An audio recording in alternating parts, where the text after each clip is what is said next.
Welcome to today's deep dive. Before we begin, we want to wish you a truly blessed day and a wonderful week ahead. Absolutely, a wonderful week to you all. So today we're opening up a set of source materials that completely shattered my expectations. Yeah, they really do reframe the whole narrative. We're diving into detailed historical maps, timelines, and some really extensive notes from the Holman and the NAA. Right, the Nova Almeida Actualizada, which is a highly regarded modern study Bible. And we are focusing specifically on chapters 13 and 14 of the book of Genesis. And I mean, if you're coming into this thinking it's just a quiet, slow-paced narrative about ancient shepherds tending their flocks, You really need to buckle up. you do, because the tone changes so fast. The shift in tone and genre within these two chapters is just incredible. The mission for our deep dive today is to trace a narrative that starts with a very relatable local family dispute over real estate and resource management. Right. But then, almost without warning, it explodes into a massive international conflict. We are talking about ancient geopolitics. Exactly. A multi-nation war, a daring nighttime hostage rescue, and encounters with mysterious kings who seem to step right out of the shadows of history. It's wild. And we're going to look at this text strictly through the lens of the historical, geographical, and literary context provided by our study materials to understand what was actually happening on the ground. Okay, let's unpack this. We start in Genesis chapter 13 with what is, at its core, an economic crisis. An economic crisis, yeah. We have Abram and his nephew, Lot. Now, usually when a prominent family splits up in ancient literature, it's because of some bitter betrayal. Or a blood feud. Right. Exactly. Yeah. But the study notes highlight that their problem was actually the exact opposite. They didn't hate each other. They were simply too prosperous. It's a problem of scale. They had accumulated so much wealth that they were basically crashing the local ecosystem. The text tells us that both Abram and Lot had massive flocks of sheep, herds of cattle, and extensive personnel managing these transient camps. Huge caravans. And the historical notes point out that the land around Bethel and Ai simply could not sustain that kind of density. Especially during the dry summer months, right? Precisely. Ancient pastoralism relied heavily on moving flocks to find fresh pasture and water.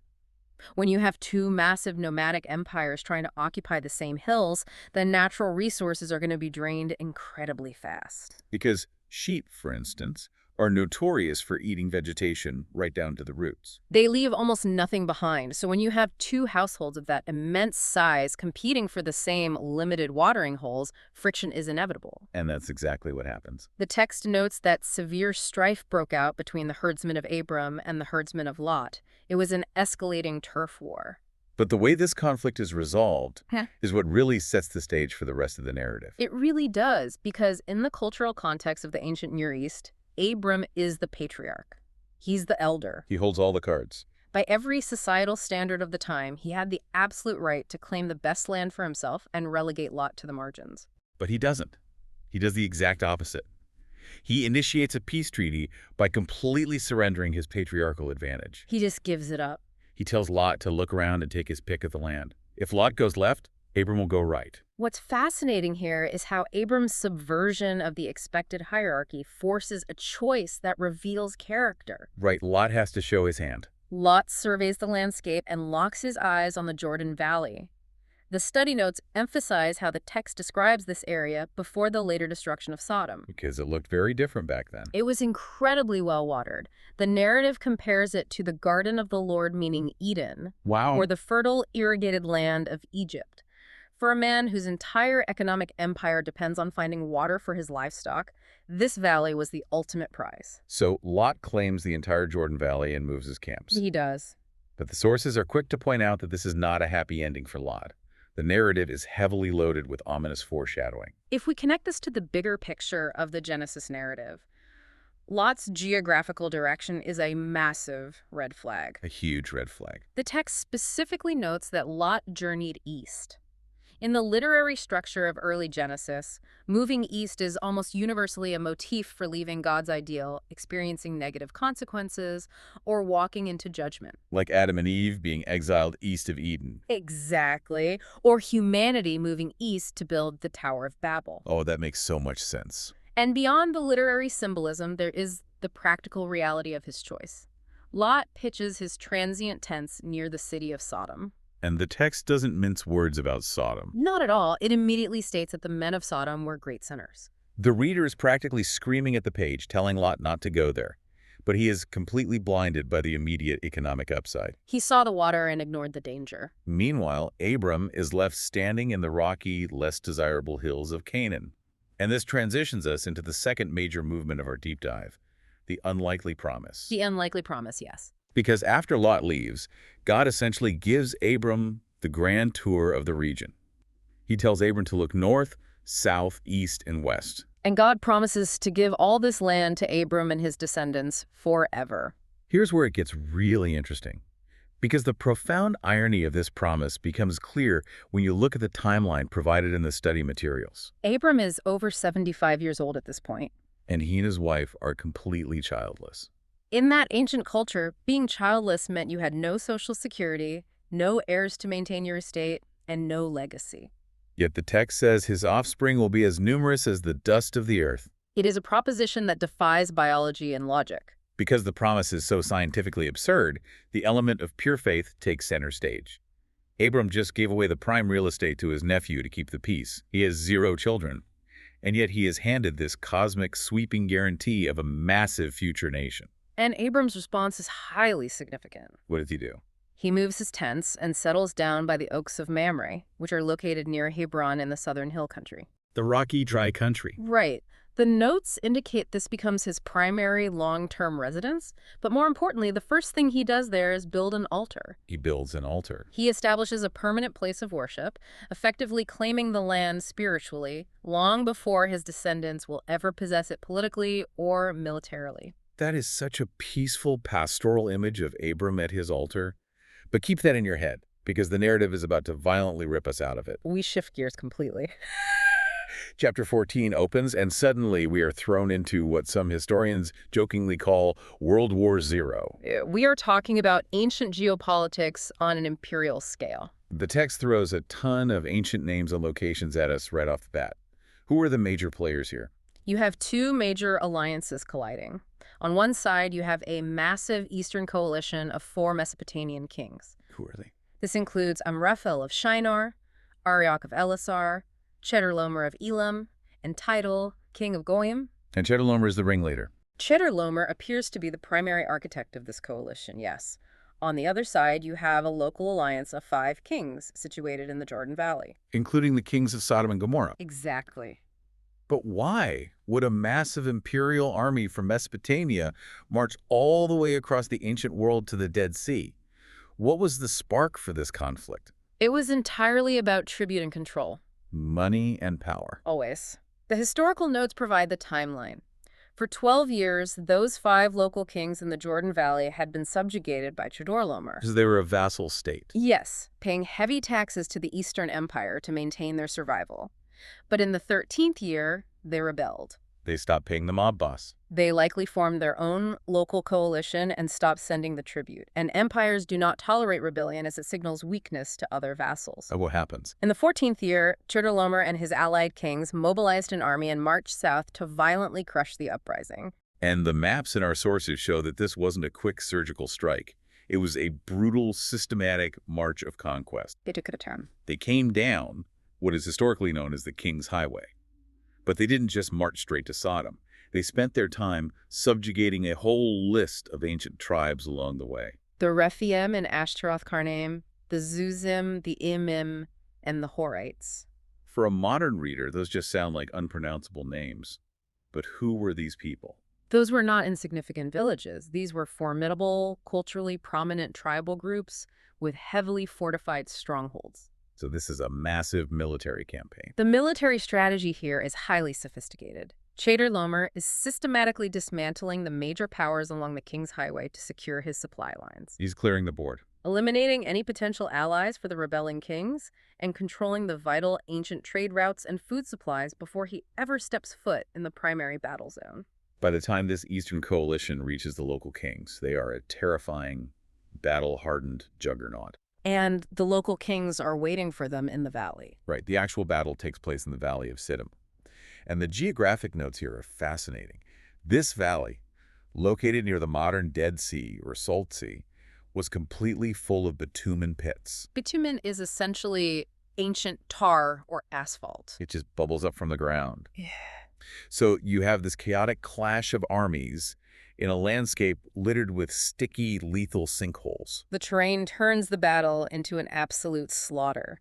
The local kings break ranks and flee. It's a total panic. The text notes that in the chaos of the retreat, some of the fleeing soldiers and kings actually fall right into these tar pits. They just sink right in. While the survivors scatter into the surrounding mountains, it is a catastrophic rout for the Jordan Valley coalition. The aftermath is devastating. The victorious eastern kings sweep through the valley, completely sacking Sodom and Gomorrah. They loot all the wealth, they strip the cities of their food supplies, and they take prisoners of war. And guess who gets caught in the dragnet? Lot. He, his family, and all the incredible wealth he brought to the valley are hauled off by the invaders. That earlier decision to move toward the economic paradise of Sodom has now resulted in his total ruin. Which brings us to Section 4.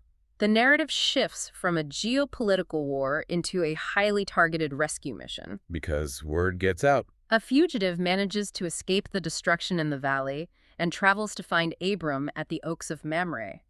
The text specifically refers to him here as Abram the Hebrew. The first time that word is used. The study notes highlight that this is the very first time the term Hebrew appears in the biblical text, serving as a distinct ethnic marker for the ancient readers. So Abram gets the news.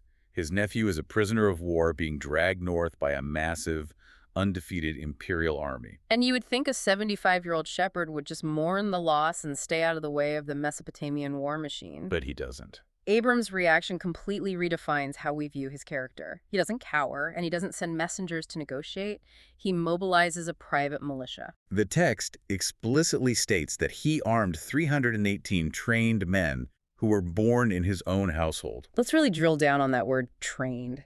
Because 318 men doesn't sound like a massive army when you are facing a coalition that just conquered the entire King's Highway. These aren't just shepherds holding pointy sticks, are they? Not at all. The Hebrew term used here suggests these were retainers, men who were specifically conditioned and trained for combat and the defense of the caravan. So Abram isn't just a wanderer. It reveals that Abram was a powerful, wealthy, tribal chieftain capable of fielding a small, highly trained militia. And he doesn't go it alone. He activates a local defense pact.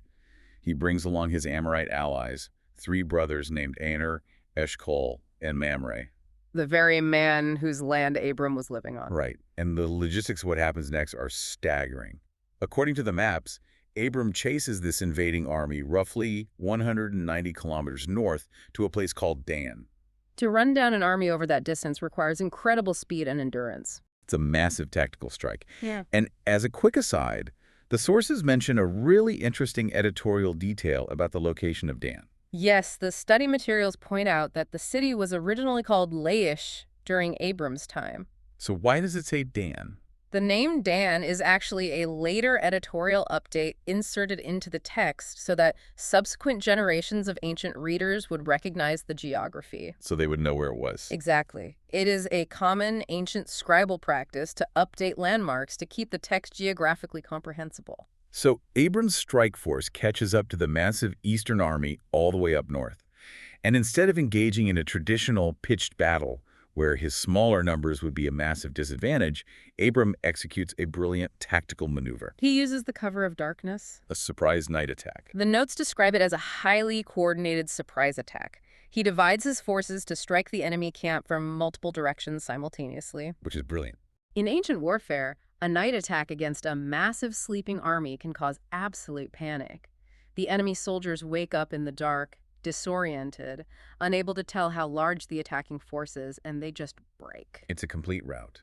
Abram defeats the kings, who just defeated everyone else. He chases them even further north past Damascus, and he pulls off an impossible victory. He recovers Lot, he frees all the captive people, and he reclaims every single piece of stolen property. Which brings us to the final and perhaps most mysterious section of the narrative, the tale of 2 kings. Abram is traveling back south, completely flush with victory. He is leading a massive train of recovered people and loot. He arrives at the Valley of Sheva, also known as the King's Valley, near Jerusalem. And here he is intercepted by 2 monarchs who could not be more different from one another. First, we are introduced to Melchizedek. This character drops into the text out of nowhere. The notes tell us he is the king of Salem, which is the ancient name for Jerusalem. And his name literally translates to King of Righteousness. But the text gives him a dual title. He isn't just a king, he is also explicitly identified as a priest of God Most High. The original term highlighted in the study materials is El Elyon. Melchizedek is a Canaanite king, yet he worships and serves the exact same supreme creator God that Abram follows. The interaction between them is steeped in ancient protocol and profound reverence. Melchizedek brings out bread and wine. A powerful gesture of royal hospitality, provision, and covenant fellowship. And then he pronounces a blessing over Abram. He blesses Abram in the name of God Most High, the possessor of heaven and earth, and he explicitly credits God for delivering the eastern kings into Abram's hands. Abram's response is immediate. He gives Melchizedek a tenth of everything he recovered, a tithe. So what does this all mean? Why give away a massive fortune to a king you just met? By offering the tithe, Abram is making a deeply theological statement. He is publicly acknowledging that his incredible military victory, his night tactics, and his endurance weren't the real reasons he won. The victory fundamentally belonged to God. Furthermore, the study notes bring in a fascinating later literary connection. The writer of the New Testament book of Hebrews dedicates significant time to this exact encounter. Right, looking back at this moment. They draw major parallels between Melchizedek, this mysterious king of righteousness and peace who has no recorded genealogy, and Jesus Christ, positioning Melchizedek as a historical type or an ideal template of the eternal high priest. It is a moment of intense spiritual clarity. But the moment is immediately shattered by the second monarch who steps forward, the king of Sodom. This is the king whose city was sacked, whose people were taken, and who just had his entire kingdom handed back to him by Abram. And the contrast is jarring. Where Melchizedek offered hospitality and spiritual blessing, the king of Sodom offers nothing but a blunt transactional demand. He basically says, give me the people, and you can keep all the recovered wealth for yourself. He treats Abram like a hired mercenary. According to the customs of ancient warfare, Abram had every legal and cultural right to keep the spoils anyway. The wealth of the Jordan Valley was rightfully his by conquest. But Abram shuts him down entirely. He refuses the offer, and he does it by making a solemn, unbreakable vow. Abram raises his hand and swears an oath to the Lord, God Most High. Pointedly using the exact same title, El Elyon, that Melchizedek just used. He swears that he will not take a single thread or even a sandal strap from anything that originally belonged to the king of Sodom.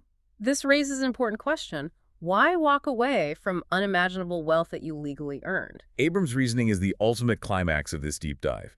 He tells the king of Sodom that he's rejecting the wealth specifically so that this wicked king can never ever say, I have made Abram rich. It is a phenomenal power move. Abram is fiercely protecting the integrity of the promise he received back in chapter 13. If he takes the gold from Sodom, his future empire is built on the spoils of a corrupt city. By walking away from the money, he ensures that his prosperity remains 100% dependent on God. He forces a situation where God gets the sole credit for whatever happens next. It is a brilliant demonstration of applied faith. He completely maneuvers the king of Sodom out of any leverage or legacy in his life. Before we wrap up, I think we should talk about the visual context of all this, because the sources actually provide an incredible historical artifact to help us visualize this era. Oh yes, the Beni Hassan painting. The notes reference a famous Egyptian tomb painting from Beni Hassan dating to the Middle Kingdom right around 1991 BC. It depicts a group of 37 Asiatics entering Egypt. That painting is an absolute treasure for historians. It gives us a vivid idea of exactly how Abram, his family, and his caravan might have dressed and looked during this exact historical period. It totally changes how you read the text. You don't have to just imagine generic figures in robes. This painting shows us the vibrant, multicolored woven tunics they wore. It shows the specific types of spears and recurved bows they carried. The bellows they used for metalworking, and the donkeys loaded down with equipment and children. It takes this ancient text and anchors it to physical, verifiable history. You can literally see what Abram's traveling household and those 318 trained men might have looked like. The narrative ground we have covered today is just staggering. To summarize the journey we just took, we started with a localized family dispute over grazing land and limited water. We watched Lot make a choice based entirely on visual appeal, taking the lush valley that led him straight into the orbit of a corrupt city. We saw Abram peacefully accept the rugged hills, only to be given an impossible promise of land and descendants. Then, the entire genre of the text flipped. We tracked an international coalition of kings, a 14-year rebellion, and a disastrous battle fought among the tar pits of the Dead Sea. And finally, we witnessed Abram transform from a peaceful herdsman into a tactical military commander. He led a private strike force on a 190-kilometer pursuit, executed a flawless nighttime rescue, and ended the narrative by navigating the complex political and spiritual demands of two vastly different kings. It is a masterclass in ancient storytelling and historical context. And I want to leave you with a final, provocative thought to mull over as you continue your week. Let's hear it. Look closely at the stark contrast between Lot and Abram. Lot chose what looked absolutely perfect to the naked eye. The wealthy, well-watered plains of the Jordan Valley looked like a guaranteed return on investment. But that choice led directly to his captivity and association with ruin. Exactly. Abram, conversely, surrendered his right to choose. He stayed in the harsh rocky hills, anchored himself to an unseen promise, and ultimately ended up having to rescue the very nephew who took the supposedly better deal. So true. How often in our own lives do the choices that look the most profitable and secure on paper completely blind us to the devastating long-term hidden costs? That is a brilliant question to sit with. Thank you so much for joining us as we unpack the massive historical and literary depths of these sources. God bless all of you listening.